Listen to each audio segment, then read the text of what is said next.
예, 오늘 89강 하는데요.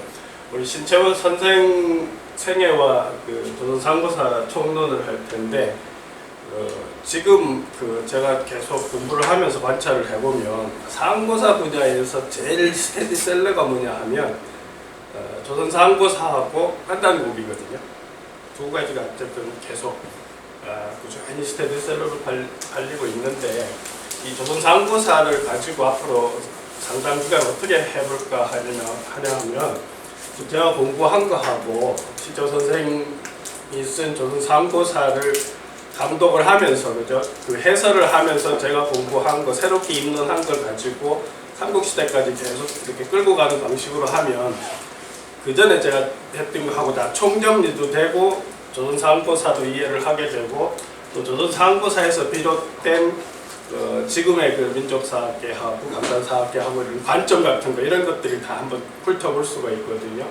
그래서 시간을 여러 회를 걸쳐서 그런 방식으로 한번 해볼게요. 신채원 선생의 생애를 쭉 한번 살펴보면, 본관이 고령이고 호가 일편단생, 단생, 단재, 필명이 금협산인, 무예생, 원수님, 열혈생, 한농, 범신, 적심, 연시몽인, 뭐 이렇게 해서 이름을 보면 다 굉장히 이분이 다혈질이라는 걸 알 수 있어요. 그렇죠? 이름에 다 단자가. 사실은 일편단생이라고 할 때는 정몽주의 일편 단심가를 의식해서 아마 쓰셨던 것 같고, 그렇지만 전체적으로 봤을 때 이분이 굉장히 열혈남아였다는 걸 알 수가 있고, 그렇기 때문에 독립운동하는 과정에서도 보면 타협하고 교육을 통해서 후위를 도모하자는 사람들하고 견해 차이가 있어가지고 폭력을 통해서 빨리 국권을 회복해야 된다는 그런 차원으로도 활동을 하시게 되고, 또 이런 성정을 가지고 있었기 때문에 여순 과목에서 사실은 이분이 가석방을 할 수 있는 상황이었었어요. 가석방을 해준다 했는데, 단지 이제 보증인을 세우라 그랬어요. 근데 보통 가석방 하는데 보증인을 세우려면 좀 사회적으로 좀 뭔가 이름이 있고 덕망이 있는 사람을 세워야 되잖아요. 그래가지고 자기 친척 중에 한 분을 세웠는데, 그래서 오케이 사인이 났는데 이분이 안 나와요. 안 나오는 이유가 그 보증인을 쓴 사람이 뭐라고 그러죠?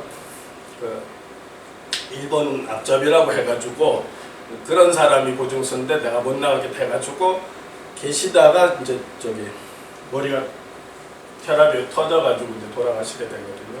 그 정도로 절개가 있고, 돌아가실 때 유언도 그렇게 남기시는 거예요. 자기는 죽으면 화장을 해서 바다에다 뿌려달라고. 왜냐하면 무덤을 해놓으면 일본 놈들한테 밟힐까봐 그것도 싫다고 해가지고 화장해서 버리라고 할 정도로 엄청나게 강골이셨죠. 이분이 태어난 데는 지금 대전의 어남동에서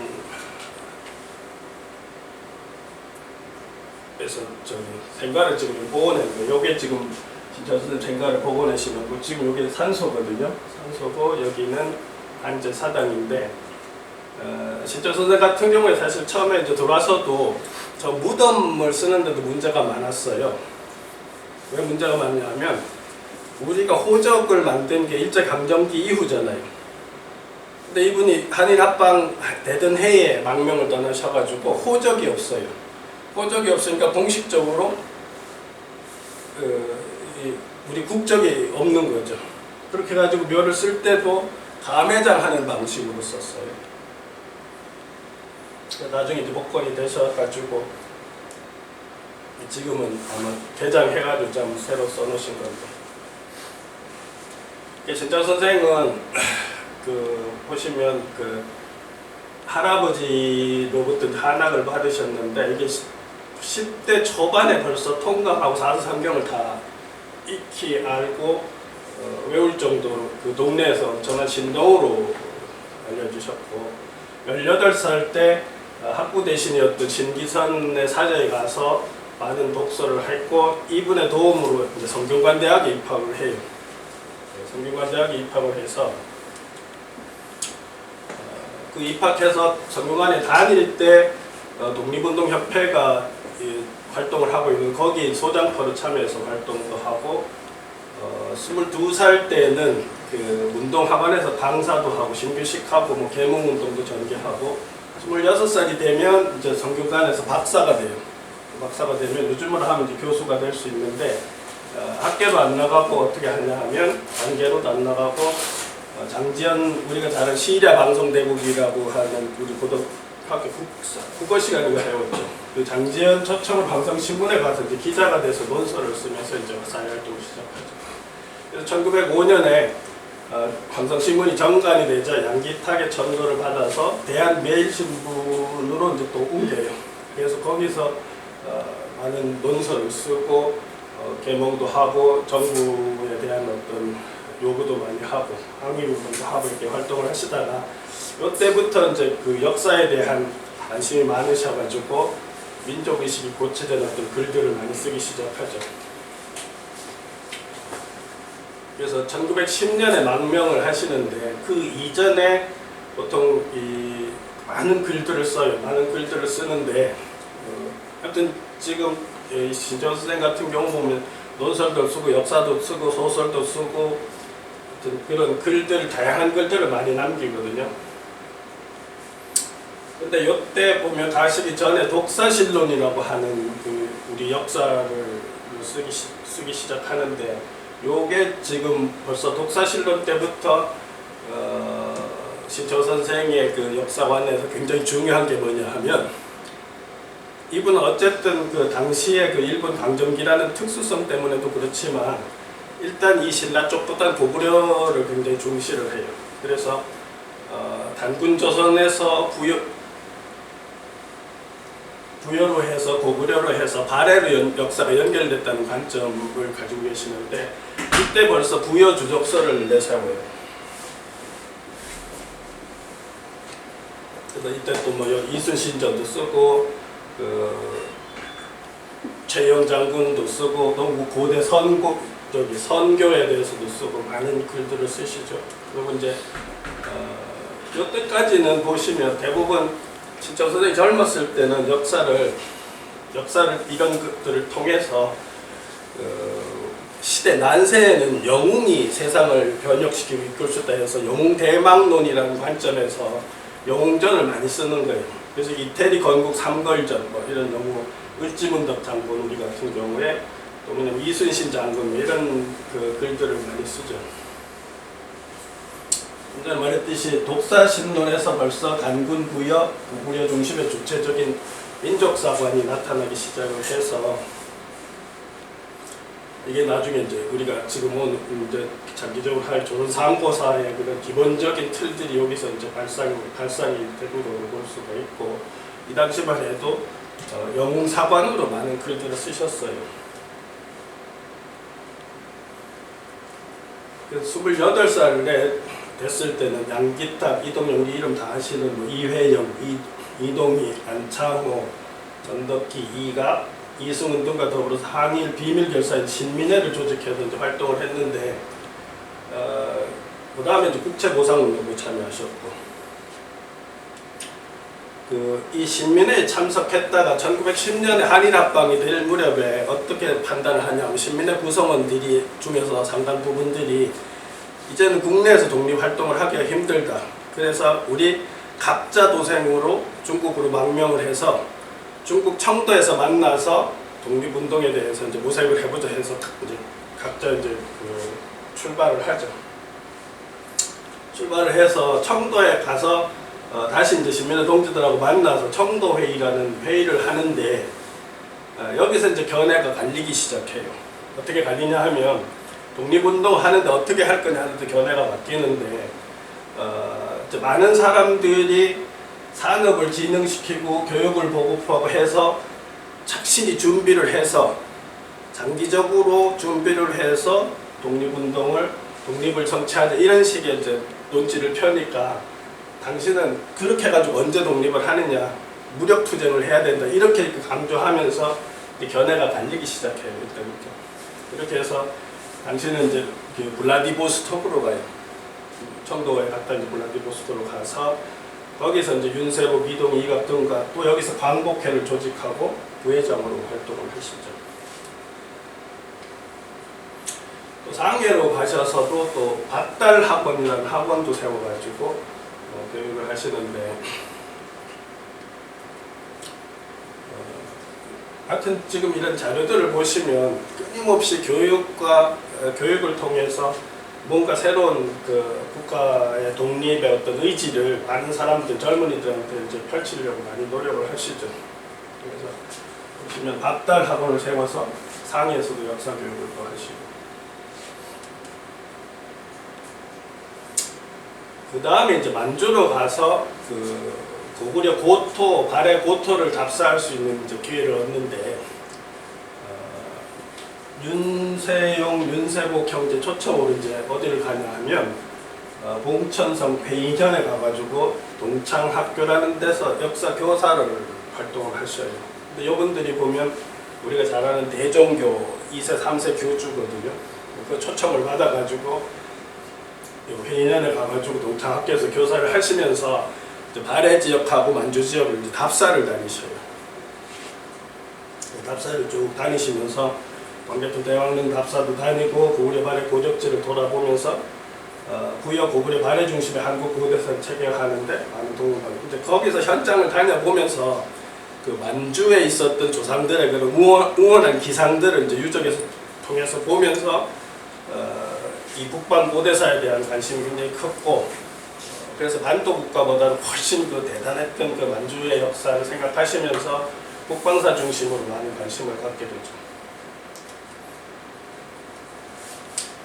그래서 그 답사를 하시고 나서, 만주를 답사를 하시고 나서 조선상고에서 어떻게 표현을 하냐 하면, 외부에 대한 조악하고 거친 관찰만으로는 고구려의 종교, 예술, 경제력 등이 어떠했는지 눈앞에 살아나는데, 그곳에서 한 번 본 집안현이 김부식의 고구려사를 10,000번 읽는 것보다 낫다고 하는 정도로 그 역사 공부를 하는데 현장 답사의 중요성을 굉장히 강조를 하셔요. 저도 지금 책을 쓰면서 만주 지역의 발해 지역 이런 데 보면 한번 출발하면 한 달씩 돌아다녔거든요. 근데 실제로 그 고대사를 공부하면서 현장 답사가 중요한 게, 현장에 가서 산천을 이렇게 관찰을 하면서 유적 지역 그 입지적 조건을 보면 그런 역사의 리듬과 흐름 같은 것이 왜 그렇게 이제 형성이 됐는지 하는 그런 큰 시야를 얻을 수가 있거든요.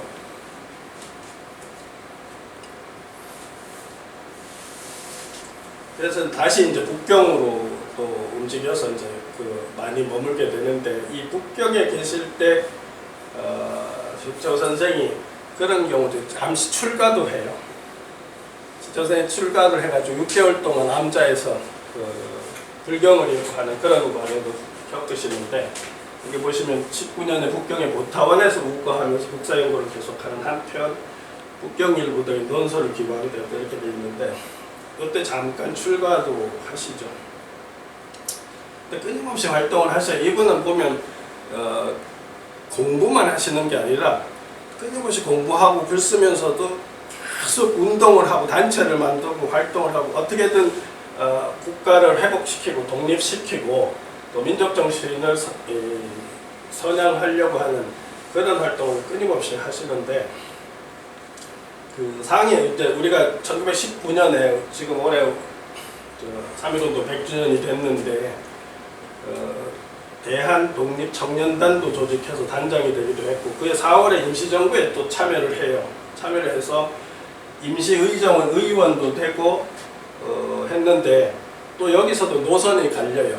노선이 갈리는데 어떻게 갈리냐 하면, 이승만은 당시에 그 미국 정부한테 어떻게 얘기했냐 하면 한국을 신탁 통치를 해달라고 요청을 하는 그런 식의 그 노선을 견지를 해요. 그러니까 그거는 뭐 일본에서 미국으로 바뀌는 거죠, 어떻게 보면. 그러니까 그걸 인정을 못 하셔가지고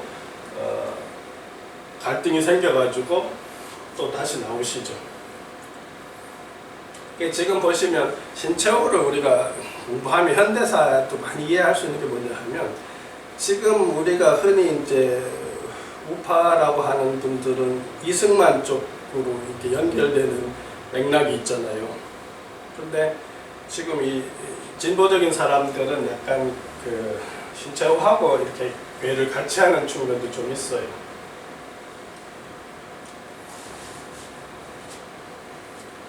상위 임시정부에 참여했다가 이승만과 갈등으로 자신의 길을 선택하는데 임시정부에서 전원위원회 위원장도 되고 임시정의원 의원으로도 선출이 됐었는데 그 신채호는 이승만의 그 반민족적 작태를 격렬히 비판 이렇게 되죠. 그러니까 그 타협적이고 그런 측면에 대해서 좀 부정적인 생각을 하시고 거기서 싸우다가 이제 자리를 박차고 나오는 거예요. 그렇게 나와서 임시정부에서 독립신문이라는 기관지를 발행을 했잖아요. 그래서 거기 대항하는 신대한을 창간해가지고 나름대로 이제 적극적인 독립투쟁을 주장하는 글들을 이제 여기다 많이 쓰셨죠. 우리가 잘 알지 못하는 일반적으로 우리가 3.1운동을 할 때 3.1 독립선언 전에 도쿄에서 2.8 독립선언이 있고 그 전에 그 만주에서 무호 독립선언이라는 게 있어요. 무호 독립선언이 있는데 이 독립선언이 제일 빨리 선언문에 이제 해당이 되는데 이때도 참여를 하셔요. 여기 무호 독립선언문에 서명하신 분이 신채호, 김자진, 안창호, 이시영, 이상용, 이범윤, 김규식, 이동영, 이범윤, 이승만 등 이 독립운동가들이 이제 참여를 해서 무호 독립선언을 쓰시는데 여기도 참여를 하셨어요. 그다음 이분이 이제 계속 그런 폭력적으로라도 빨리 독립을 해야 된다고 해서 그런 현지에서 자꾸 움직이다 보시니까 결국은 어떻게 되냐면 의열단하고 이제 만나게 돼요. 1922년에. 그래서 의열단장인 김원봉하고 만나서 이분이 첫 부탁을 해서 뭘 쓰냐 하면 조선혁명선언서라고 하는 문을 발표를 하는데 뭐냐 하면 의열단이라는 이름에서도 알려졌다시피 그러니까 독립을 그냥 선의로 교육적으로 아니면 뭐 장기적으로 해서 안 된다 해서 폭력을 통해서라도 독립을 쟁취해야 된다는 그런 관점에서 활동을 하시게 되는 그 결정적인 이제 상황이 이제 여기서 이제 벌어지게 되는데 이때부터 넘어서면 이제 무정부주의자가 돼가지고 투쟁을 해야 된다는 그런 관점으로 바뀌시게 되죠. 그래서 폭력에 의해서 민중의 직접적인 혁명을 이제 주창하게 되는데 그래서 일종의 이제 민중주의로 이제 바뀌시는 거예요. 초기에는 영웅이 와서 세상을 바꿔야 된다 생각했는데 이때쯤 되면 완전히 민중혁명을 이제 의식을 하시고 그 민중 세력을 일제의 이족 통치로부터 뿐만 아니라 당시 세계를 지배하고는 약탈적 불평등적인 제국주의 체제를 타파하는 주인공으로 부각을 시키는 거죠. 그러니까 민중혁명을 제창을 하시게 되는 거죠. 다시 이제 북경에서 이제 사실 요 22년 요때부터 해서 고대사 연구에 이제 전념하게 되는데 여기도 표현이 되어 있지만 끊임없이 약간 그 합리적이고 보수적인 사람들보다는 그 개혁파, 창조적인 개혁파로 활동을 이제 하시는 상황인데 북경에 돌아오셔서 석등하며 우거하면서 한국 고대사 연구에 전념하시는데 이때 어떻게 되냐 하면 북경대학 도서관에 출입을 하시기 시작해요. 그래서 북경대 교수하고 북경대 총장을 만나서 북경대 도서관에 출입을 하면서 공부를 뭘 하게 되냐면 중국의 24사를 다 읽게 돼요. 그러니까 역사 자료를 엄청나게 보시게 되는데 그렇게 보시고 나서 그런 자료들을 토대로 해서 한국 고대사를 이제 조선상고사를 이제 쓰시게 되는 거죠. 그래서 이제 그 이후에 이런 자료들을 모아서 글을 쓰신 게 동아일보하고 조선일보에 이제 발표되는데 이런 책들이 우리가 알고 있는 조선상고사, 상고문화사, 조선사연구초 이런 책들이 이때 만들어지는 거예요. 그러니까 독립운동을 하고 다니면서는 역사책을 볼 수가 없어요. 신천선생이 굉장히 가난했기 때문에 책을 살 돈도 없었다 하거든요. 근데 이제 북경대학 도서관에 출입하시면서 24사를 다 볼 수 있으니까 그 텍스트를 엄청나게 보고 연구하고 비교 검토하고 그렇게 해서 우리 고대사에 대한 나름대로 이제 그 역사 서술을 할 수 있었던 거죠. 결국은 여순 감옥에서 순국을 하시는데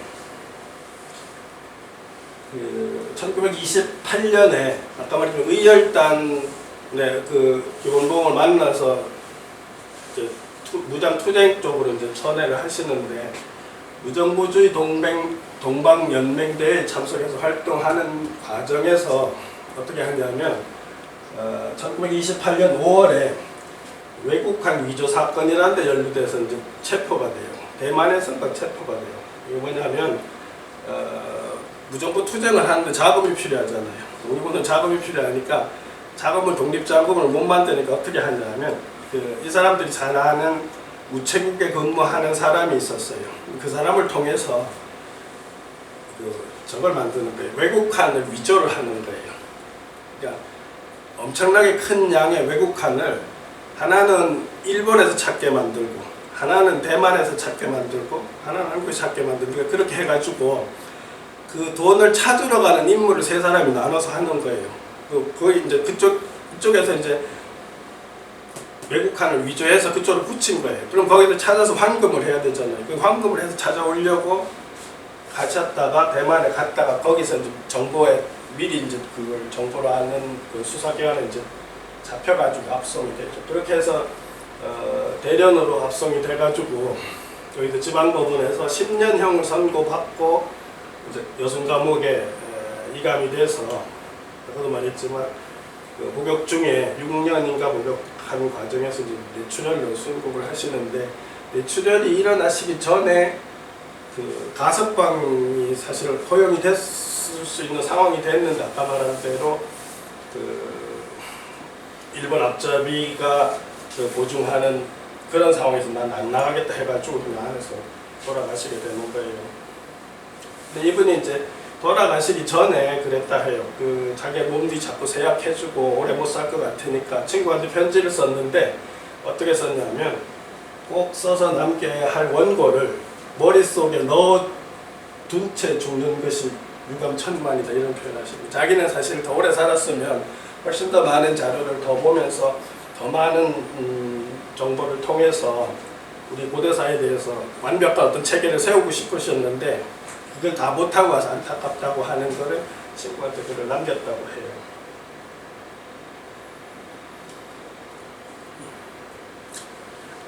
신재호 선생의 역사학의 특징들을 전체적으로 8가지를 쭉 한번 보면 첫째가 뭐냐 하면 중세 사학을 극복하고 근대적인 사학으로 발전하는 어떤 그런 초입의 단계에 있어요. 그 다음에 둘째는 일본 관학자들이 조선 연구 자세에서 보니 식민주의 사학을 극복하고 민족주의 사학으로 성격이 이제 강하게 이제 바뀌게 되고 셋째는 조선 혁명선언 이후에는 역사의 주체를 민중에게서 발견하려는 민중중심 사관이 이제 뚜렷해지고 넷째는 역사를 아와 비아의 투쟁의 기록으로 파악하는 한편 역사 연구에 있어서 실증을 강조하게 되는 거예요. 그러니까 조선 상고사를 보면 선생은 나름대로 사실은 역사를 이렇게 과정이나 뻥을 들치고 나름대로는 그 논중하고 실증하려고 굉장히 사실은 많이 부단한 애를 쓰시는 걸 볼 수가 있거든요.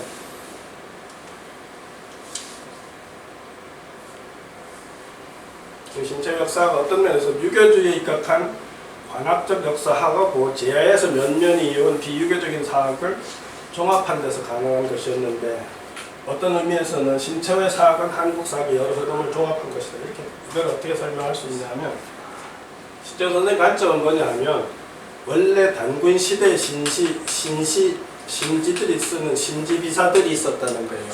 단군 시대 그 역사가 있었고 그 다음에 삼국의 역사하고 부여의 역사하고 이런 게 다 있었고 그 다음에 이제 고려 때까지도 이렇게 주체적인 역사가 있었는데 묘청의 난을 기점으로 해가지고 유교사관에 의한 혹은 반도사관에 의해서 이제 삼국사기로 역사가 축소됐다는 거죠. 이때 부여사하고 발해사 이런 것이 다 떨어져 나갔다는 거예요.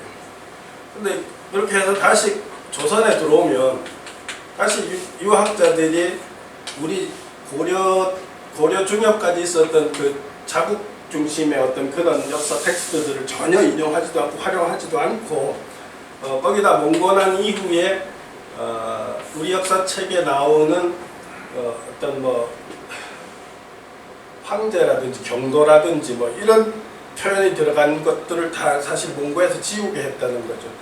그런 것을 그대로 반영해가지고 역사를 조선시대 역사를 하면서 역사가 굉장히 축소됐다는 거예요. 그러니까 신조 선생은 긴 맥락에서 어떻게 했냐면 이렇게 흘러오는 관점에서 원래 신지하고 우리 고유의 어떤 역사 관점이 있었는데 이게 이제 제야로 일종의 흘러왔고 하나는 관학으로 해서 유배 리터리 써놓은 게 있는데 이 양쪽을 다시 결합해가지고 한국사를 복원하시려고 했다는 거죠. 당신의 의도가 그렇다는 거예요. 그러니까 이런 면에서는 최초로 사실은 그 역사의 두 줄기를 통합하시려고 했다는 걸 알 수가 있죠. 그래서 신채호 선생의 고사의 특징, 서술의 특징을 보면 단군 부여 고구려 중심의 상고사를 체계화했어요. 이게 그러다 보니까 이제 신라 쪽이나 통일신라 굉장히 약한 부분이 있어요. 내용을 보면 또 상고사의 무대를 한반도에서 만주 중심의 종래 학설에서 벗어나가지고 중국 동북 지역하고 요소지방까지 확대를 하는 거죠. 그래서 심지어 북경 서쪽하고 요동하고 산동까지도 우리 한국사로 확장시키는 역할을 신채호 선생님이 하시는 거예요. 근데 어쨌든 그것이 지금 와서 뭐 비판적으로 많이 검토되고는 있지만 신채호 선생의 의도는 뭐냐 하면 반도사로 추락된 거를 만주뿐만 아니라 북경 지역을 포함한 산동까지 해서 우리 고대사 영역으로 확장시킨 업적이 있는 거예요. 근데 지금은 한참 그것이 위축이 되다가 지금은 계속 확장돼서 사실은 거기까지 가고 있거든요. 현재는. 그러니까 신채호 선생이 그 발상 자체가 굉장히 창조적이고 의미 있는 작업을 사실 굉장히 일찍 했죠. 그 다음에 종래 한반도에서 존재했던 한사군을 반도 밖에 존재했거나 존재하지 않았다는 주장을 하시는 거예요. 그러니까 뭐냐면 지금 있잖아요. 우리가 밖에서 이렇게 있으면 지금 평양 지역에 낙랑군을 비롯한 한사군이 있다는 게 지금 강단 합계의 주류 학설이거든요. 근데 이거를 부정하고 요동 혹은 요소 지역에 한사군이 있었다는 주장을 한 게 사실은 이분이 제일 먼저 하신 거예요. 그래서 이 한사군 문제에서 여기서 신채호 선생이 하시고 이게 이제 그 다음에 학술적으로 이게 되는 게 뭐냐, 북한에서 1960년대 리지린이라고 하는 학자가 있어요. 이분이 북경대학교 가서 박사 논문을 쓸 때 이걸 가지고 써요. 일종의 이제 신채호 선생님 말대로 한사군이 한반도에 낙랑이 한사군에 없었다는 그것을 증명하는 논문을 쓰시는데 이분이 어디 쓰냐면 이 나나 밑에 낙랑군이 있었다고 하니 이 한사군에서 이쪽에 있었던 한사군을 쓰고 이 주장을 또 받아들인 게 누구냐면 우리나라의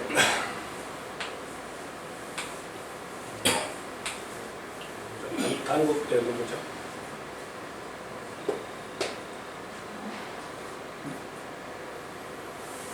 그래서 자꾸 단어가 생각이 안 나요. 윤내현 선생, 그죠?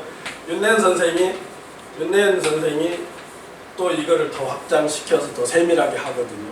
그러니까 지금 이 관점이 다 뭐냐면 그 제야사학자들이 현재도 그래요. 제야사학자들이 이 선들을 계속 받아들이고 있거든요. 그러니까 지금 한국 역사에서 지금 신채호 선생이 제기한 한사군 문제를 이런 식의 맥락으로 해서 제야에서 지금도 받아들이고 일반 국민들도 이 설을 굉장히 좋아하고 지금 많이 따르려고 하고 근데 아직도 강단에서는 무슨 소리냐 하고 그렇게 대립돼 있어요. 그래서 재작년인가 보면 국회에서 이 한사군을 가지고 제야하고 주류사학회하고 논쟁도 하고 토론도 하고 하는 상황이 지금도 벌어지는데 이러한 그 관점의 시발점이 신채호 선생한테 있었다는 거죠.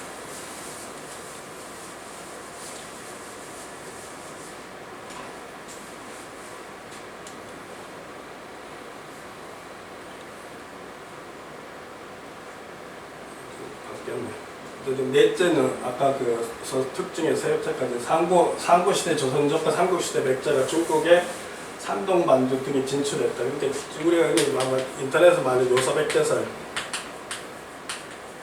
이런 것들을 강력하게 주장을 하시고, 또 제일 중요한 게 하나가 요거 관점인데, 지금 우리 강단 주류에서 가지고 있는 관점은 뭐냐 하면, 조선시대 중기의 한백겸이라는 사람이 중국 삼국지 한전에 있는 관점을 수용해가지고 사만을 어떻게 보냐 하면 한강 이남의 세력으로 보거든요. 근데 이게 요 관점이 지금 주류 사학계에서 지금도 견지하고 있어요. 아직도 지금 뭐 송호정이나 이런 교수들 아직도 견지하고 있는데, 지금 요 관점을 극복하기 위해서 내세운 게 바로 뭐냐 하면 전후 사만설이에요. 무슨 소리냐면, 요 한강 이남에 있던 사만은 원래 여기서 자생한 사만이 아니고 만주 지역에서 사만이 있다가 다 이동한 거라는 식의 사만론을 새롭게 주창을 하시는 거예요. 그러니까 뭐냐면 완전히 새로운 관점에서 한국 고대사를 해석을 하시는데, 그전에는 이런 관점이 전혀 없었거든요. 그런데 만주 사만설, 전 사만설이 사실 그대로 지금 한단국에 있거든요. 그래서 어떤 문제가 있냐면, 지금 전 사만설을 만주를 포함한 한반도를 이렇게 설정하는 이 전 사만설이 있는데, 이게 지금 한단국에 그대로 나오기 때문에 사실은 한단국이가 먼저든지 신채호가 먼저 둘 중에 하나가 먼저여야 된다는 거죠.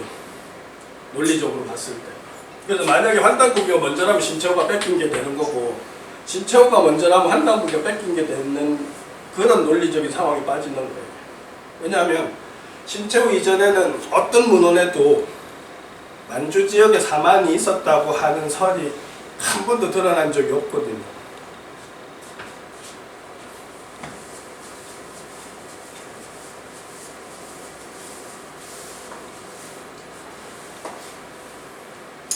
그 다음에 역사를 부여와 고려 중심의 역사인식에 따라서 신라의 삼국 통일을 부정적으로 이제 평가하는 이제 그런 문제가 좀 있어요.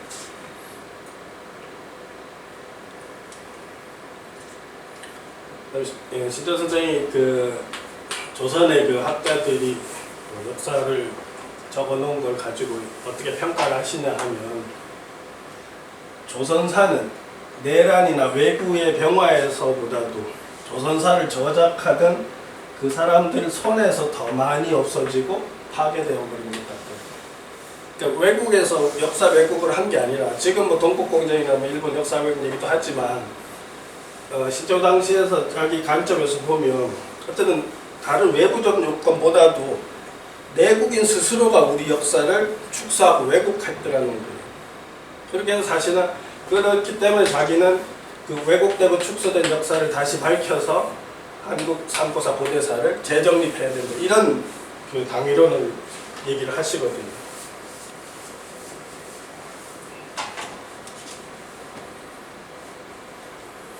그러니까 이분이 굉장히 호연지기가 있는 분인 게, 그 중국하고 조선을 동아시아의 1대1 양대 세력이라고 강력히 주장을 하셔요. 그러니까 이런 건 사실은 조선시대 유학자들 관점에서 한 번도 있을 수가 없는 견해예요.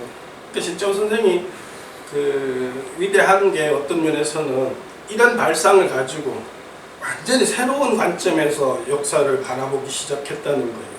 그러니까 적어도 고려 중기 이전에 있었던 우리 그 상고사에 잊혀진 상고사를 자료가 없음에도 불구하고 이런 상상력을 동원해서 많은 자료를 검토해서 중국하고 우리는 사실은 국경을 중심으로 해서 양대 세력이었다는 거죠, 동북아시아에. 그렇게 해서 거기에 맞춰서 역사를 편집하려고 자료를 엄청나게 나름대로 검토를 하시고, 또 잊혀진 아니면 또 이렇게 숨어있는 단서들을 찾아내가지고 역사를 많이 기술을 하시죠. 그래서 이렇게 표현을 하는 조선사에서 진화와 조선은 고대 동아시아의 양대 세력이니 만나면 어찌 충돌이 없으랴. 만일 충돌이 없는 때라고 하면 반드시 피차 내부의 분열과 불안이 있어서 각각 그 내부의 통일에 분대일 것이다. 이렇게 주장을 하시고, 조선 후기 유학자들의 극단적 친명 4대주의를 아직도 채 극복하지 못하고 있는 오늘날 중국과 한국을 일대로 놓고 어찌 충돌이 없으리라고 가렸듯이 제 생각은 벅차다 이렇게 표현할 수가 있는데, 지금 이 신채호가 가지고 있는 이런 관점이 지금 우리 국민들의 역사를 공부하는 국민들의 가슴을 울리는 거거든요. 실제로 강단에서 주류 사학께서 하는 학문은 학문적으로는 또 의미가 있고 중요할지는 모르지만, 지금 강단에서 고대사를 하시는 분들은 실제로 대부분 그 국민들한테 감동을 못 주는 게 현실이에요. 그러니까 지금도 고대사 그 책을 이렇게 팔리는 걸 보면 조선상고사하고 한다는 게 계속 베스트셀러가 되는 거예요. 스테디셀러가 되는 거예요.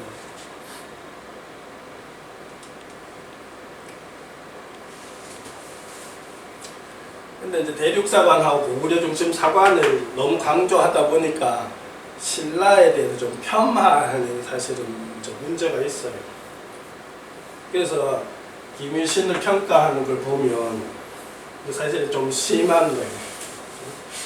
김유신은 지략과 용기가 있는 명장이 아니라 음험하고 무서운 정치가였으며 그 평생의 큰 공을 전쟁터에 잊지 않고 음모로 적국을 혼란에 빠뜨린 데 있었던 사람들, 이렇게 해가지고 완전히 나쁘게 표현하는데, 이제 사실은 쟤도 조선 상고사를 공부하고 신차후를 좋아하지만 균형이 좀 무너진 건 사실은 좀 문제가 있어요. 왜냐하면 김유신 같은 경우는 보면, 김유신 같은 경우는 사실 제가 15살에 하락이 돼서 17살 좀 돼서 이제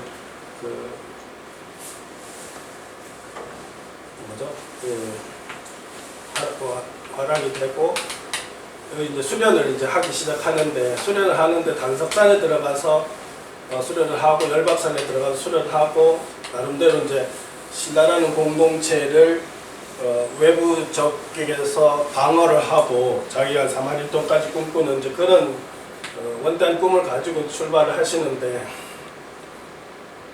보시면 지금 김유신 같은 경우는 보면 우리가 잘 아는 김유신의 아들이 누구죠? 원술인가?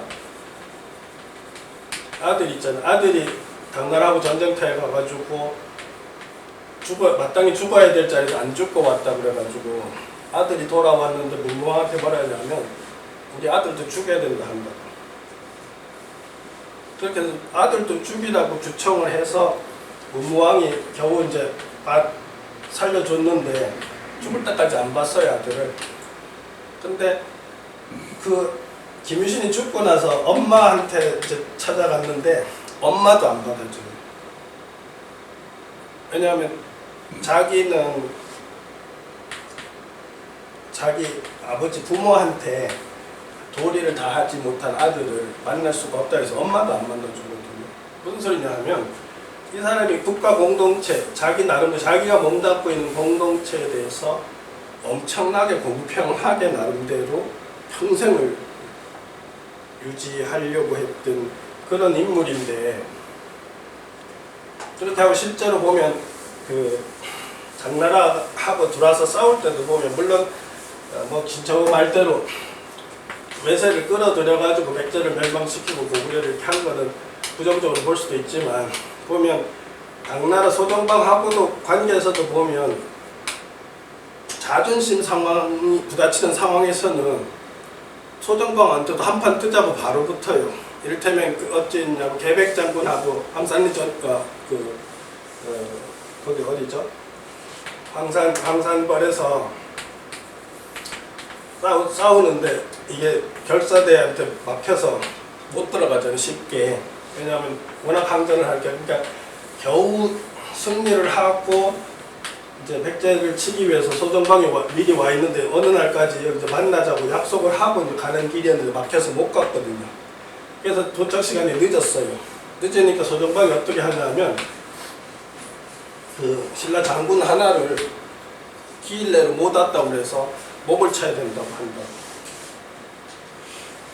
그러면 이 친구가 어떻게 김유신이 뭐라고 하냐면 그거는 말이 안 된다. 우리가 그냥 늦은 게 아니고 이런 상황 때문에 늦었는데 그렇게 벌을 준다는 건 의의가 아니다 해가지고 뭐라고 얘기하냐면 그럼 우리가 당나라하고 먼저 싸우고 한판 뜨고 백제를 치게 이래 나옵니다.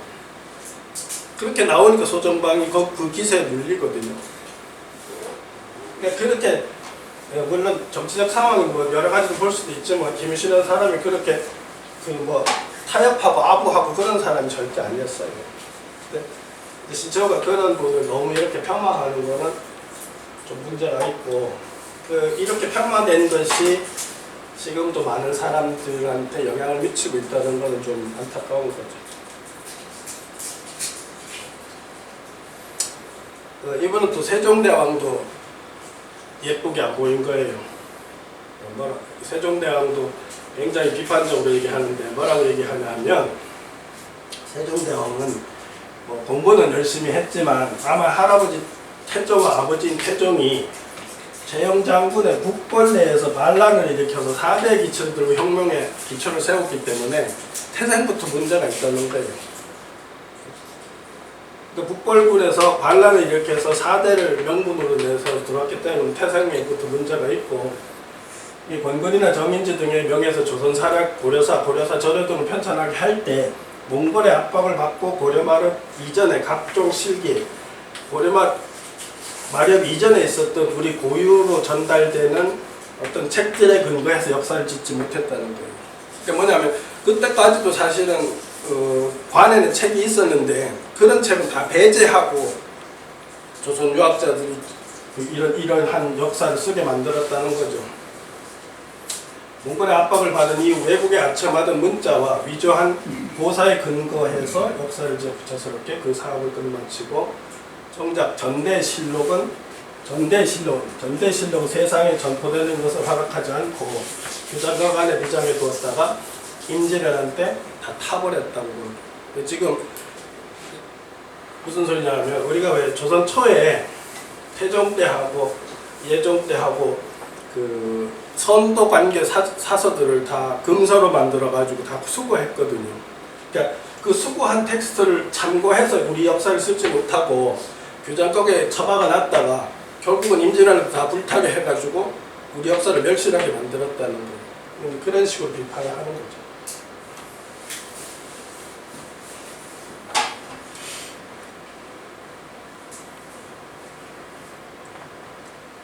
조선 상고사 제일 앞장이 총론으로 돼요.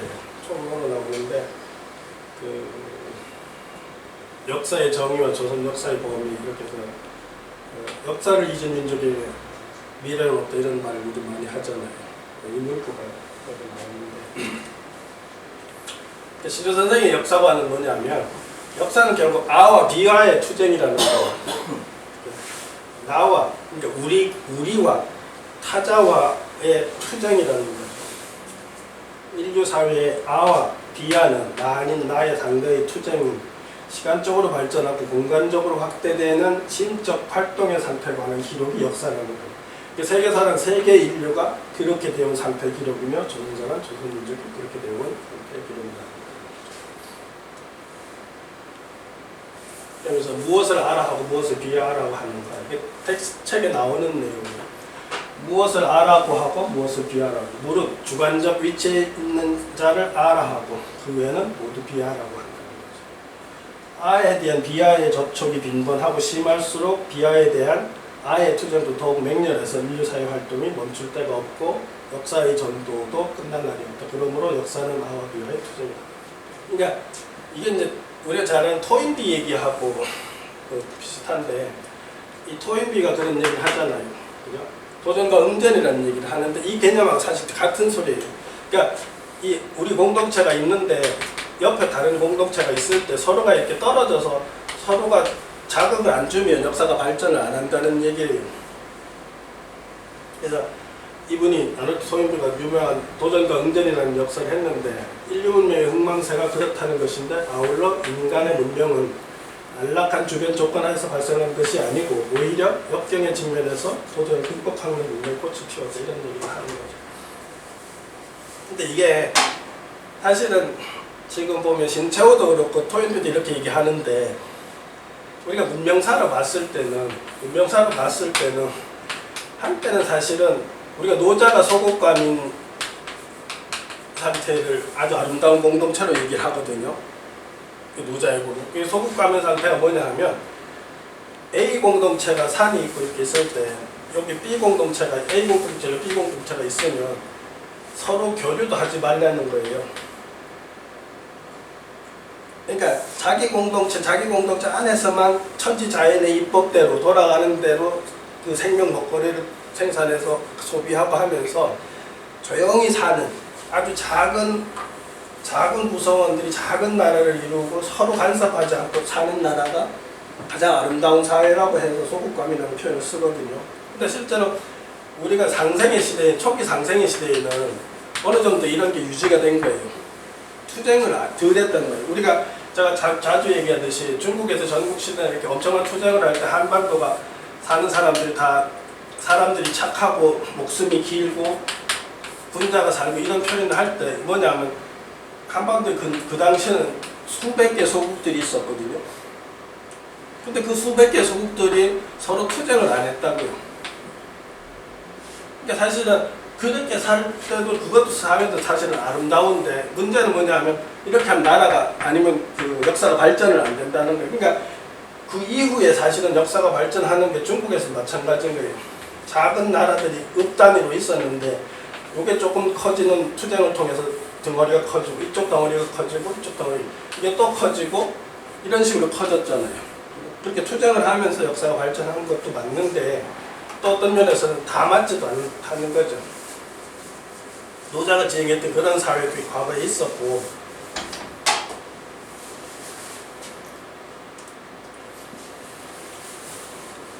그러면서 역사적인 악화 위해서는 두 가지 속성이 필요하다고 얘기했어요.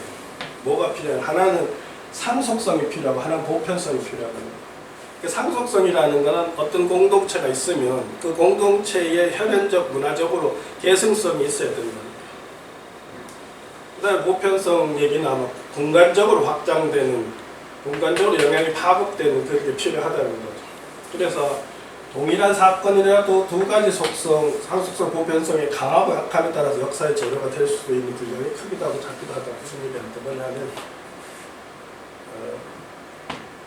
A 공동체하고 B 공동체에서 봤을 때 어떤 사건의 어떤 주장이 A 공동체는 굉장히 크게 영향을 미치고 B 공동체는 별 영향을 못 미쳤는데 이렇게 되는 상황들이 이러한 조건 때문에 그렇다는 얘기를 책에서 쭉 하시는 것이에요.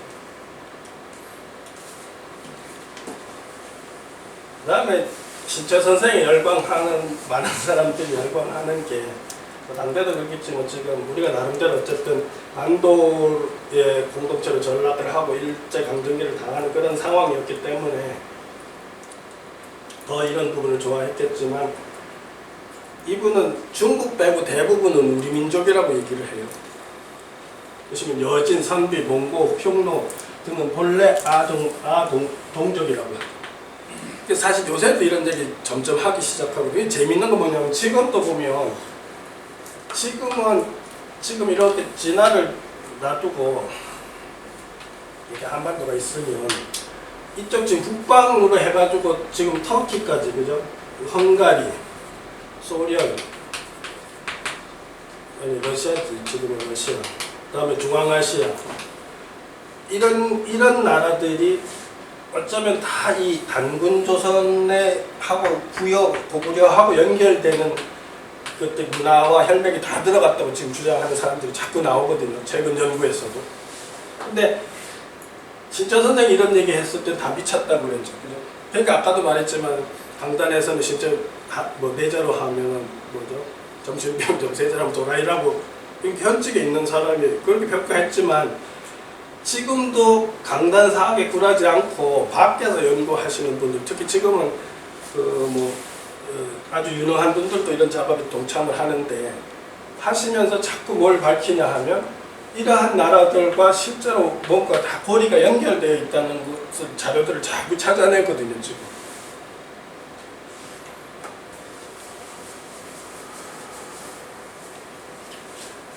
그러니까 이분은 그런 거예요. 이렇게 다 동족이었는데 어느 때에 분리됐고 분리된 데 영향이 어떤지 이런 거 다 밝혀야겠다는 거죠.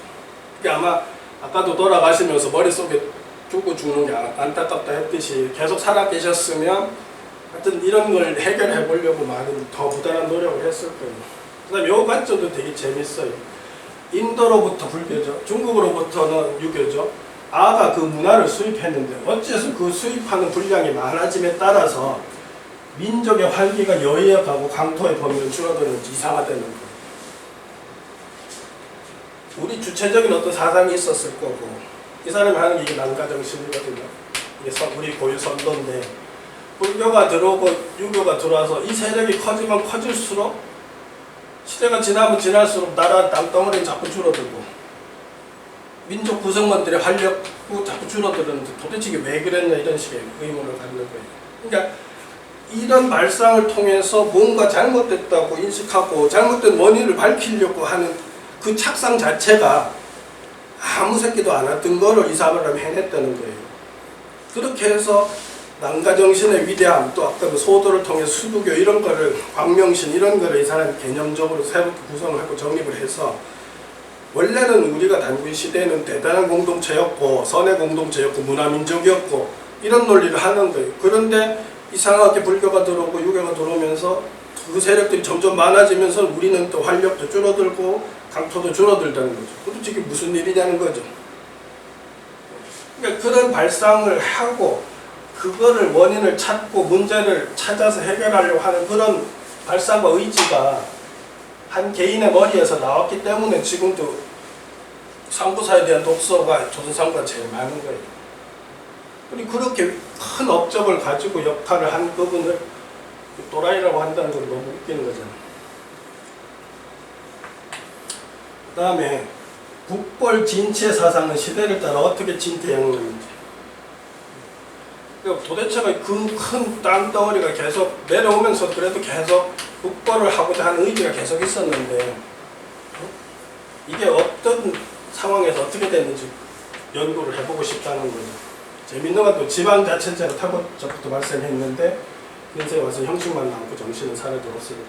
이 지방자치라는 게 이분이 뭘 두고 말했는지 모르지만 사실은 고대 뒤로 가는 우리는 진국 같은 경우도 충청도 지역에 50개국이 있었거든요.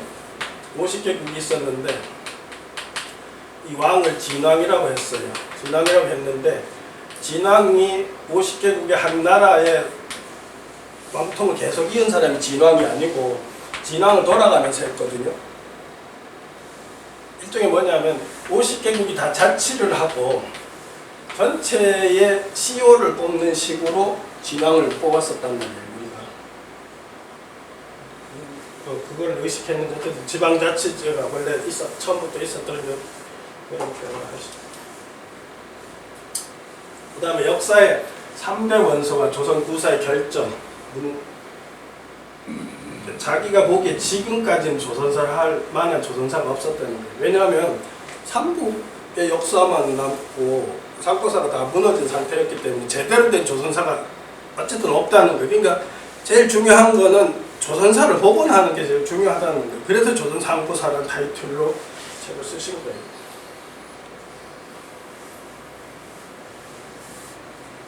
그래서 역사는 사회 유동 상태 거기서 발생한 사실을 객관적으로 그대로 쓴 것이 역사이지 저작자의 목적에 따라 그 사실을 좌지우지를 하나 덧보태거나 혹은 바꾸고 고치라는 것이 아니었다. 그러니까 이건 지금 이렇게 비판할 때는 유학자들이 이런 식의 역사를 왜곡시켰다고 지금 주장을 하시는 거예요. 조선사는 내란이나 외국의 방화에서보다도 조선사를 저작하던 사람들의 손에서 더 많이 없어지고 파괴되었는데 역사는 시간적으로 계속되고 공간적으로 발전해가는 사회활동 상태의 기록이기 때문에 역사의 3원소가 시간과 공간과 사람 요게 역사의 3원소다 하는 개념을 설정하시고 이전의 조선의 사가들은 언제나 그 쓰는 바 역사를 자기가 목적하는 바를 위해서 희생시켰다 이렇게 얘기하셨는데 근데 이거는 이제 같은 논리로 시조 선생님도 결국은 자기가 의도하는 바 위대한 상고사 또 고구려 부여 중심의 역사관 이런 것을 강조하다 보니까 자기가 의도한 게 이제 그쪽 너무 강조하다 보니까 통일신라를 왜곡시킨 문제가 본인한테도 있는 게 사실은 결과적으로 자기는 지금 유학자들의 역사관이나 역사 기록에 대해서 문제점을 삼아서 이렇게 비판을 했지만 당신 또한 통일신라의 관점을 좀 너무 왜곡해서 전달하는 혹은 이해하는 그런 모습이 있는데 그것도 당신 입장도 약간의 의도가 들어갔다는 거죠. 왜냐하면 위대한 한민족을 하려다 보니까 단군, 부여, 고구려로 가는 발해로 이쪽 국방사를 중심으로 하다 보니까 이 신라사를 왜곡시키고 축소시키고 싶었던 거거든요. 그러니까 진짜 선생님 두 가지 이 모순하고 또 한 가지 모순이 뭐가 있냐면 소도나 나을사 뭐 이런 그 질문을 하는데 이게 이제 고유 종교하고 연결된다고 하는데 여기서 이제 고유 선파를 생각하는 거예요. 고유 선도를 생각하는데 이 고유 선도의 중심 사상이 난가 사상이라고 하거든요. 이 난가 사상이 화랑도란 말이에요. 화랑 사상이거든요. 그런데 이게 이제 고유 사상으로 가장 중요한 사상으로 드러냈잖아요. 그러면 실제로는 제가 강의 자꾸 하지만 이렇게 서북에서 동남으로 들어오면서 역사가 진행되면서 신라로 떨어졌던 고유 사상이 사실은 난가 사상인데 가장 중요한 난가 사상이 머물러서 다시 재활성화될 수 있는 공간이 사실은 신라 지역이었거든요. 서라벌이었거든요. 김유신이 통일을 하는데 가장 원동력도 화랑도잖아요. 그러면 사실은 난가 사상이 가장 중요하게 생각했으면 신라가 또 상당히 의미 있는 공동체야 되는데 그건 싹 빼버린다. 싹 빼버리고 어떻게 갖다 붙이냐 하면 고구려의 조이선인이 화랑의 전신이다 이렇게 얘기를 하는 거예요. 이렇게 해가지고 고구려의 정신으로 이제 조이선인의 정신을 강조하는 식으로 설명을 하시죠.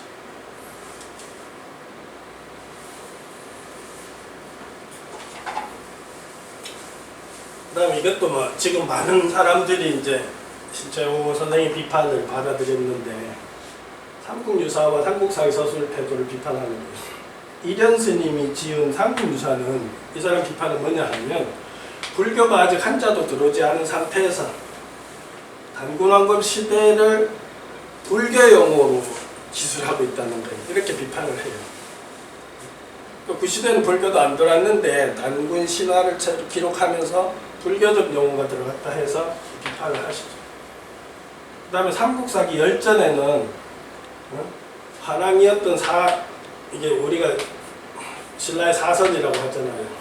영랑, 술랑, 안랑, 남랑 등 대성에 관한 이야기는 전혀 안 나오고 중국에서 유학하고 온 최치원만 시시콜콜하게 분량이 많더라 이렇게 하면서 비판하는 게 뭐냐면 왜 우리 자국의 정신사에서 굉장히 중요하고 왜냐면 이분들은 지금 삼국사기는 안 나와 있지만 고려 때 왕가에서 쓴 선풍을 다시 일으키려고 할 때 이 사선이 계속 등장을 하거든요.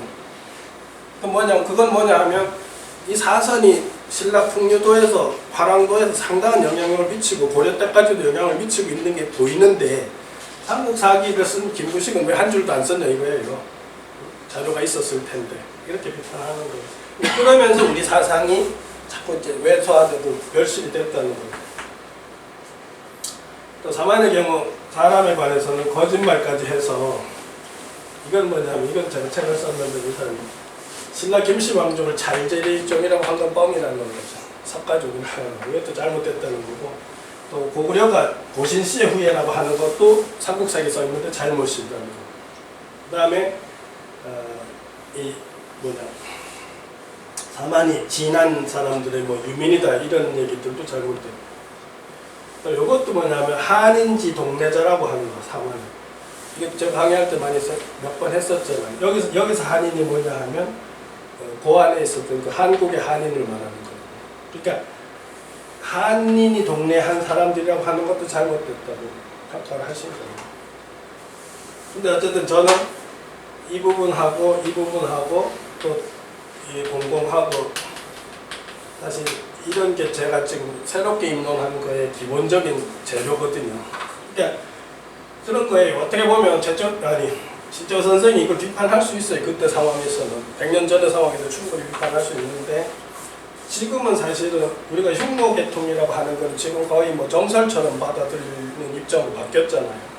우리가 이제 이런 게 좀 해석이 되는데 지금 한인 문제도 이후에도 많이 학자들 강단에서도 이걸 많이 주장하던 거였어요. 제가 그 한시 조선설을 저도 지금 주장하고 있고 논문도 썼었는데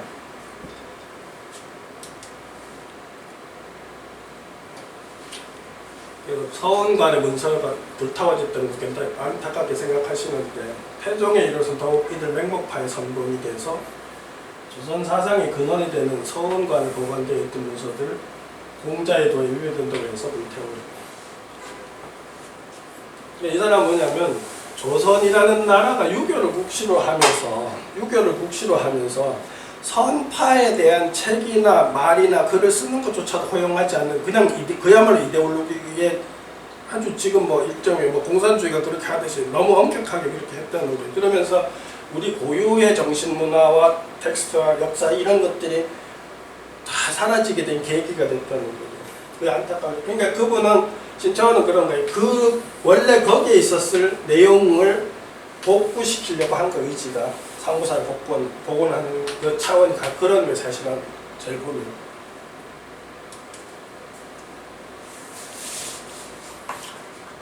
이 사람 이 표현도 재밌잖아. 나도 이런 것도 지금 동의하거든요. 왜냐하면 유교 엘리트들이라는 사람들이 문약하고 자금에 만족하는 조선 지식인들이 없었기는 뭐냐면 저도 가끔 표현하지만 한도 국가로 전락하고 나서는 요 엘리트들이 요 안에서만 1등하면 되는 거예요. 그러니까 이렇게 풍운의 의지가 없었던 거예요. 그러니까 이게 지금 그래서 진짜 선생님도 왜 우리가 북벌 정책, 대륙에 대한 회복하려는 하는 그런 정신들이 왜 없어졌나 하는 거를 질문을 하는 게 그런 거예요. 그러니까 유교 엘리트들이 그렇더라는 거예요. 문역하고 자금에 만족하고.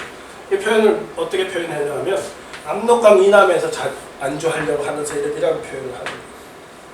그러다 보니까 사실은 다 놓쳐버렸다는 우리 고토를 다 놓쳐버렸거든요. 조선 지식인들이 문항을 높이고 백성을 천히 여기는 춘추의 그걸 밑에서 이렇게 학습을 유교식으로 학습을 해가지고 그 마음에 익숙한 삼국의 풍속을 이야기했고 이 사람 비판하는 게 행자가 묘지명에 보면 판에 막힌 듯이 뭐 이렇게 칭찬하잖아요, 그죠?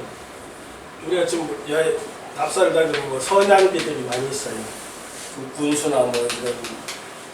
근데 역사책 다시 역사를 공부 이 선양할 사람들이 아닌 사람들이 다 선양들이 많이 서 있거든요. 그게 이게 좀 유교 엘리트들이 하는 짓거리가 그렇다고. 그게 영토의 확장과 줄어듦을 따라서 민족의 활동이 왕성해지기도 하고 위축되게 됐던 사실인데 시대의 보금을 따라서 국민들의 사상이 변해온 자체를 도무지 찾을 수 없어졌다.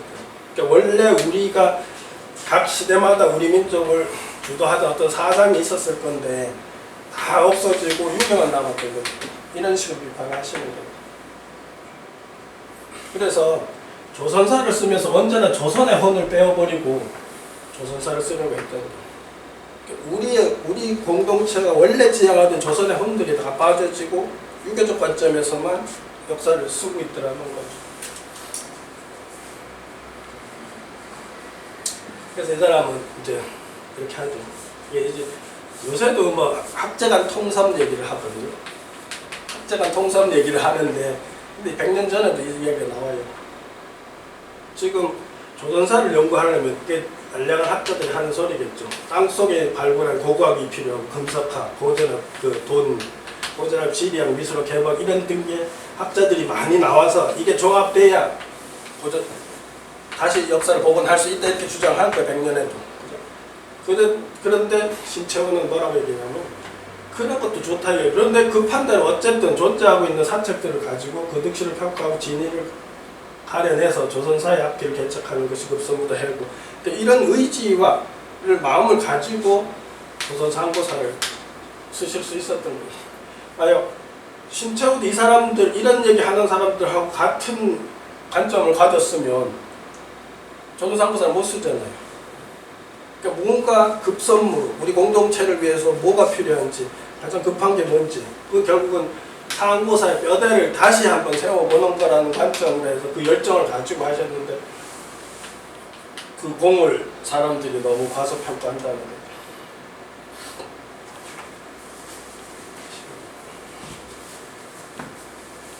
요 부분하고 다음까지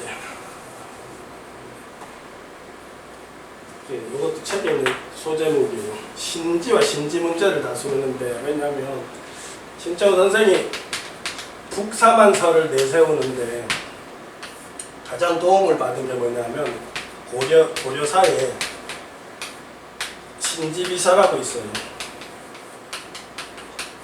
그래서 이 신지에 대해서 지금 얘기를 하시는 거예요. 이 신지비사에 나오는 세공과 삼경 얘기가 나오는데, 원래 여기는 반도의 삼경을 나누는데 신짜오 선생은 그 삼경이 반도에 있는 게 아니고 대륙에 있는 거다 해서 대륙 사만서를 만드는 단서를 잡거든요. 신지비사에서. 그래서 신지와 신지, 조선의 역사관 서류를 복잡 우선 신지라는 텍스트가 있었다는 거죠. 그래서 권남이라는 사람이 응제시에서 단군시대 사관이라고 했다는 거예요. 신지를. 근데 신짜오 선생의 비판은 뭐냐면 사관이 아니라는 거예요. 신지라는 게 사관이 아니고 단군이 곧 수두임금인데, 신지는 사람의 이름이 아니고 수두임금의 우두머리 신하라는 거예요. 신지라. 근데 이거는 제가 보면 얼추 맞는 거라고 생각을 하거든요. 제 생각에도 뭐냐면, 사실은 단군 시대의 핵심은 제가 지금 입론한 우리 진인들의 공동체라고 했잖아요. 그 진인들의 공동체의 지라는 거는 우리가 알지할 때도 뭐 이사부리지 할 때도 요게 다 뭐냐면 존칭어미거든요. 존칭어미라고. 그러면 신치잖아요. 신치로 하면 요 진인들의 우두머리를 신치로 불러서 가능성이 있는 거예요. 그러니까 이건 저도 이렇게 생각을 하는데, 신짜오도 지금 신지라는 게 사관이 아니고 사실은 단군의 제1 신하라는 거지. 그러니까 제가 생각해도 얼추 이게 맞을 가능성이 있죠. 신짜오 선생님.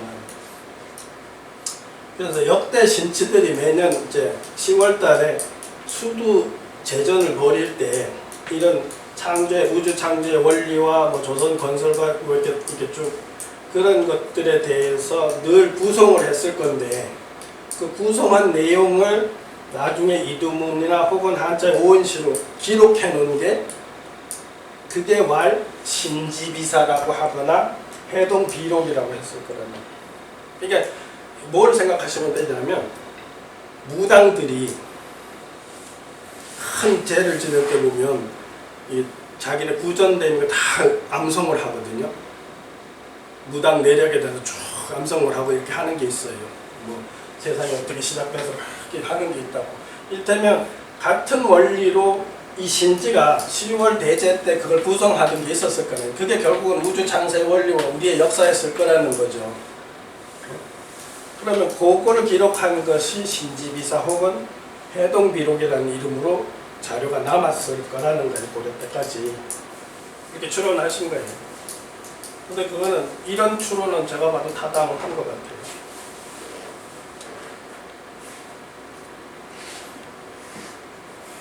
그 다음에 잃어버린 책에 대해서 안타까워하시면서 쭉 적어놓은 게 있어요. 그러니까 부여에 대한 책들도 많이 있었을 거라는 거예요. 근데 모용회가 본격해 들어왔을 때 부여 도성이 불타면서 타버렸을 거라고 생각하고, 고구려 같은 경우도 원래 6기 100권이 있었는데 이거는 어쩌면 조선 상고사부터 고려 초역까지 역사가 다 기록되어 있었을 거라는 거죠. 근데 이것도 없어졌다는 거죠.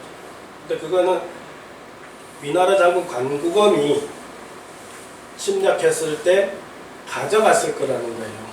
이 사람 추론 이거는 상당히 합리적인 추론이 무슨 소리냐면, 삼국 유사에 우리가 지금 삼국 사기에는 단군 신화가 빠져 있잖아요. 단군 역사가 빠져 있잖아요. 근데 삼국 유사에 단군 신화를 쓰면서 단군 조선에 대해서 쓰면서 위서운 이렇게 돼 있거든요. 위서에서 말하기를 이렇게 돼 있어요. 근데 위서에서 말하는 위서운이 되는 배경이 바로 이걸 거라는 거예요. 관구검이 고구려에 있던 역사책을 탈취해 가서 그걸 가지고 인용해 놓은 걸 거라는 거예요. 위서에. 그런데 그걸 다시 삼국유사에서 위서운하고 해가지고 고조선에 대한 정보가 살아남을 수 있었다고 이렇게 추론을 하는 거예요. 또 백제는 우리가 알다시피 서기도 있었는데 없어졌고, 고구려 문집도 신집도 없어졌고, 신라는 이분이 우리는 지금 국사라고 이렇게 배우는데 신라고사라고 표현해놨더라고요. 거칠부가 썼잖아요. 우리 그냥 신라에도 국사가 있었다 이렇게 그렇게 기록을 알고 있는데 신라고사가 있었다. 그 다음 고려 때 있었던 책들, 신라 고려 때 쓴 책들 이런 게 선사, 우리가 북유도에서 보면 그 북유도가 선사에 다 써 있었다 그런 얘기 있잖아요. 한 가지도 없어지고, 고승전, 화랑세기, 김대국 것도 없어지고. 그 다음에 이제 고려 초까지 사만고기하고 해동고기라는 책이 있었는데 없어졌다는 거예요.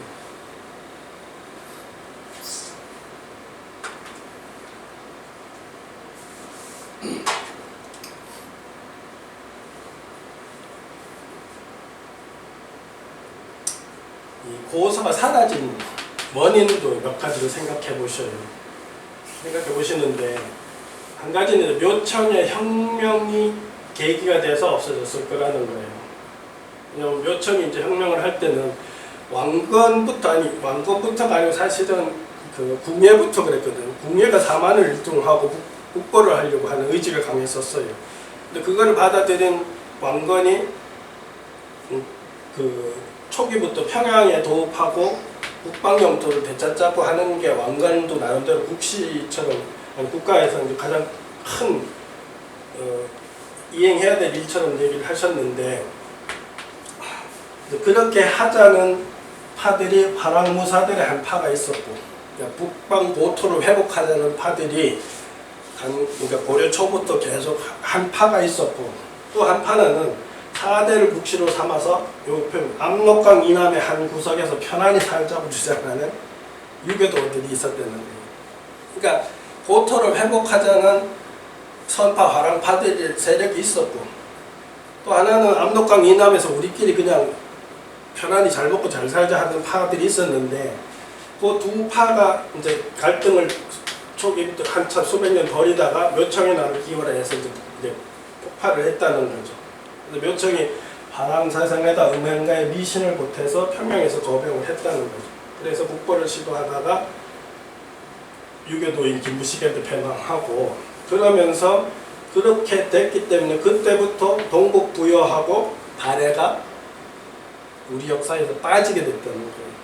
유교 엘리트들이, 왜냐하면 사대를 하고 하려다 보니까 북방 쪽의 고토를 자꾸 주장하는 역사를 선양하면 자꾸 공격을 받으니까 아예 그쪽을 잘라버렸다는 게 지금 신채호의 생각인데, 그래서 김부식의 삼국사기만 남기고 그 이전 역사를 빼버렸다는 거죠. 이제 이렇게 이제 동기를 하나가 중요한 동기를 얘기를 하시고, 그 다음에 이제 몽골이 침입될 때 몽골의 쿠빌라이가 위풍이 이제 그 고려 전체를 이제 뒤덮게 되자, 이제 고려 초기에는 우리 자체도 환경, 제국이라는 말을 썼다는 거예요. 그러니까 고려국 자체가 독립적으로 우리도 환경이라는 말을 황제국가의 수도라고 해서 환경이라는 표현을 쓰고 제국이라는 표현을 썼다는 거죠. 근데 그 다음에 이제 이렇게 얘들이 들어와서 이제 이런 걸 못 쓰게 했다는 거예요. 원나라 애들이. 그리고 해동천자의, 이게 해동천, 우리 임금의 활관 확보가 금지되고 전해오던 문헌에 만일 독립자전에 관한 것이 있으면 일제 금지되고 기피되어 있고, 이 사람 그 내용에 보니까 그렇더라고요. 실제로 이 몽골 애들이 우리나라 그 중요한 어떤 책들을 가져가서 이런 말이 있는 걸 다 다시 다 지웠대요. 다 뺐대요.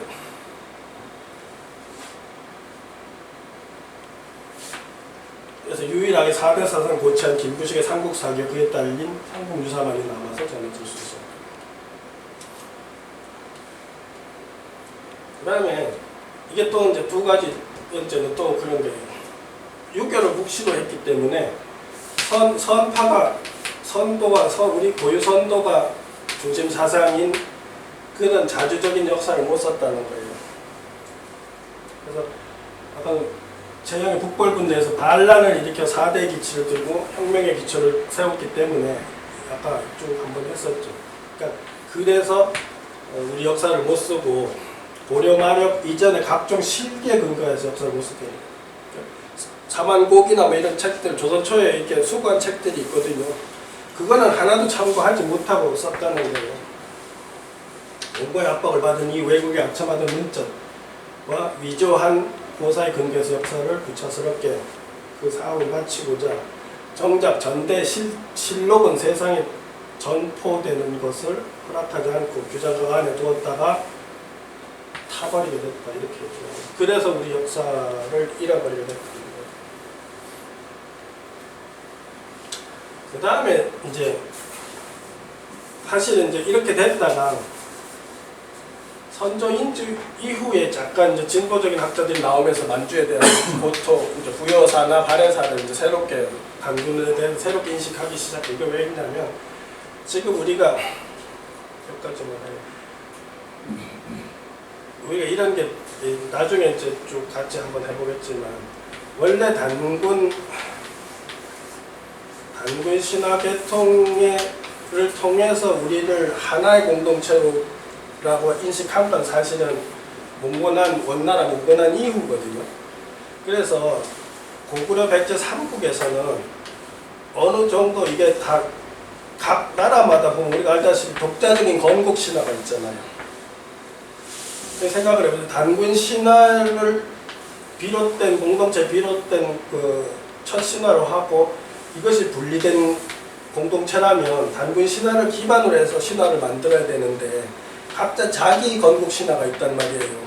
무슨 소리냐면 단군 시대가 지나고 상당한 기간이 흐르고 다시 삼국이 형성되는 과정에서 독자적인 신화체계를 가졌다는 것은 생각이 좀 다른 주민들이 다른 신화 구조를 만들었을 개연성이 있는 거예요. 그렇게 했기 때문에 사만 일통이 됐다가 다시 사만 분립이 되는 이게 뭐냐면 삼국이 분리되려고 하는 의지들이 작동돼서 후삼국 시대가 되는 거예요. 그렇게 돼서 고려가 통합돼서 고려가 오다가 초기에 다시 분립 정신들이 일어나는데 다시 외침을 당하면서 우리가 누군가에 대한 반성적 사고가 크게 일어나는 거예요. 그러면서 우리는 나눠진 삼국이 출발이 아니고 단군 시대서부터 이게 하나다고 하는 관점이 나오는 거예요. 그래서 단군이 다시 부상을 하게 되는 게 사실은 몽고난 이윤이거든요. 그렇게 되다 고려 말에 조선 초까지 단군이 좀 되다가 유교적인 주의에서 단군이 배제가 됐다가 기자가 부상하고 배제가 됐다가 다시 임난하고 병자호란이 생기니까 외침이 또 생기니까 다시 자각이 일어나는 거예요. 그럼 우린 또 누군가 이렇게 나는 거예요. 우리가 못난 사람들이 우린 동북아시아에서 누군가 잡혀가 이렇게 해서 다시 일어나는 게 단군에 대한 생각들이 선조 인제 후에 다시 일어나는 거예요. 그러면서 다시 부여에 대해서도 관심을 갖고 숙신에 대해서도 관심을 갖고 발해에 대해서 관심을 갖기 시작합니다. 그러니까 이게 똑같아요. 그렇게 해서 이제 이어오다가 일제강점기에 다시 또 한 방 또 당하면서 신채호가 다시 이제 우린 누군가 우리가 원래 못난 조상을 두고 못난 사람들이 하는 생각을 반성적 사고를 하면서 조선 상고사 체계를 다시 세우는 거예요. 그렇게 해서 이제 이렇게 양란 이후에 이제 단군에 대해서도 나오고 또 신화에 대한 새로운 견해도 나오고 동국지리설도 나오고 이런 또 보면 유두공의 발해고라는 것도 나오거든요. 그다음에 정약용 같은 사람들도 이제 여진 숙신에 대해서 관심을 갖고 이렇게 되면서 민족 자각이 일어나는 거죠. 그래서 해방 일제강점기가 조선이 무너졌을 때 이제 수훈선생이 일어나기도 하지만 대종교가 또 일어나잖아요. 이것도 이제 단군을 중심으로 해서 우리 민족 사상하고 우리 공동체 결집하려는 그런 운동이라고 할 수 있는 거죠.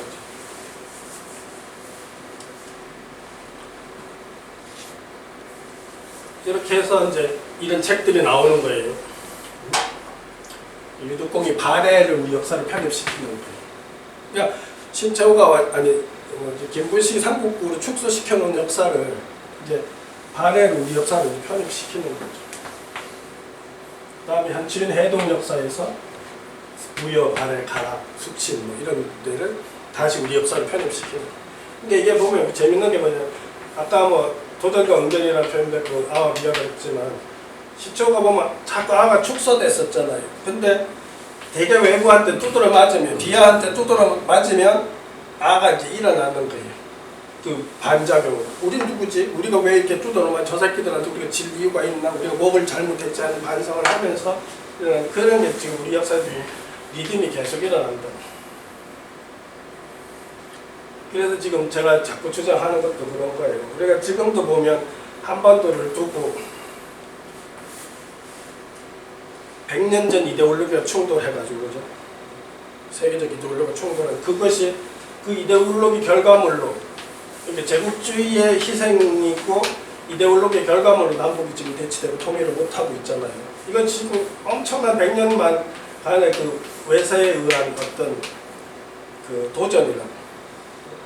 그럼 여기서 우리 공동체가 뭔가 제3으로 나가려면 지금 유교 엘리트들이 가지고 있는 그런 의식이나 아니면 뭐 식민사학이나 반도사학이나 이런 거 가지고 안 된다는 거예요.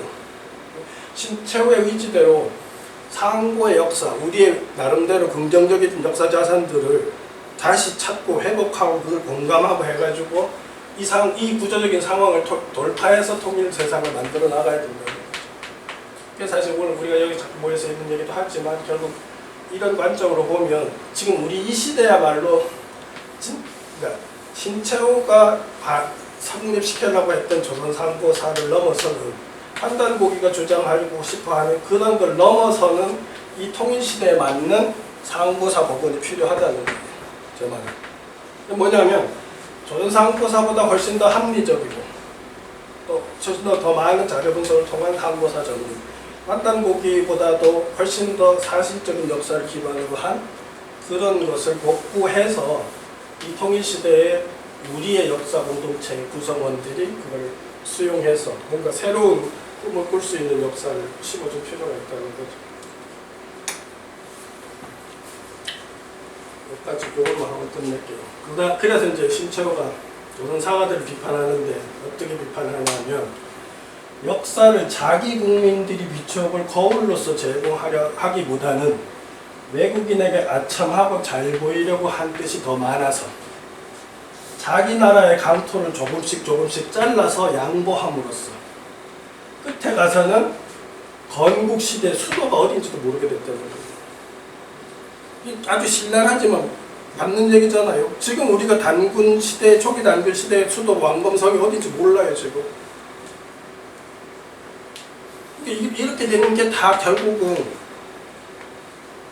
우리 공동체를 위한 역사관이 아니고 외부 세력들한테 밑보이지 않으려고 하면서 자꾸 축소하고 왜곡하고 있는 역사를 멸실시키다 보니까 이런 지경에 이르렀다는 거예요. 그러니까 그렇다면 이걸 복구 안 하고는 우리 공동체 시원과 그 활동의 과정을 어떻게 설명할 거냐는 거예요.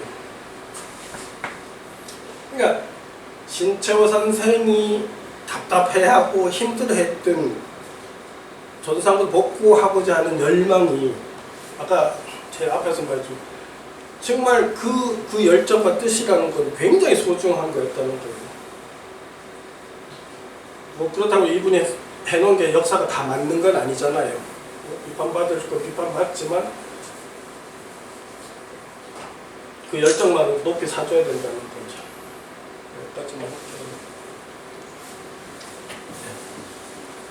여기까지만 하고 또 시작하면 또 다음 시간에 할게요. 아까도 말씀드렸지만 조선 상고사를 이렇게 계속 제가 텍스트 있는 거 하고 해제를 하면서 지금의 관점에서 있는 것들을 가지고 삼국시대까지 쭉 하면 쌍구사가 한번 정리가 한번 쫙 될 거예요.